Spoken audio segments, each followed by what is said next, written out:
It's an exercise akin to what took place in Mocha, where large plots of lands were repossessed and reallocated to residents of the community.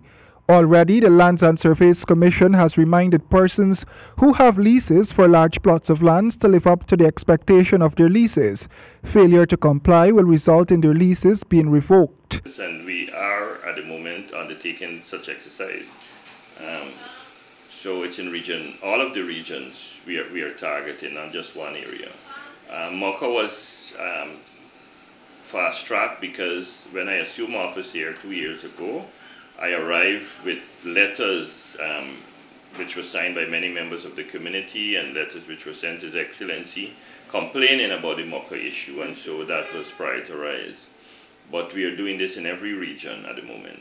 Mr. Ben explained that defaulters are not only large-scale land developers. There are a number of people across the country where this is happening, large and small, and we would like to treat each case on its merit because there are issues that may be affecting the large-scale landowner from not doing what he's supposed to do, and so we are engaging them on an individual basis.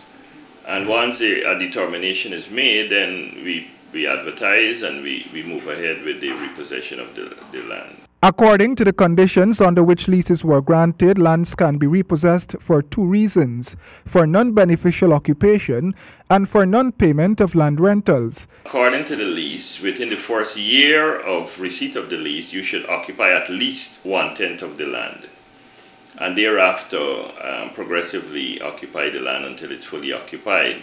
So we could determine if a lessee has been able to upkeep his end of the bargain, and on the basis of discussions with them, because sometimes it's outside of their control that things may happen, and so we try to flex and allow them the space to develop.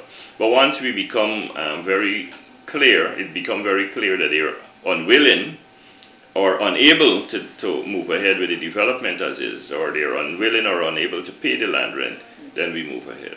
As of December last year, some 40% of leases in the Commission's system were non-performing. This means that the leaseholders do not use the lands for the purposes they were granted, or they are not paying the rental fees. Roy Den James, HGP Nightly News.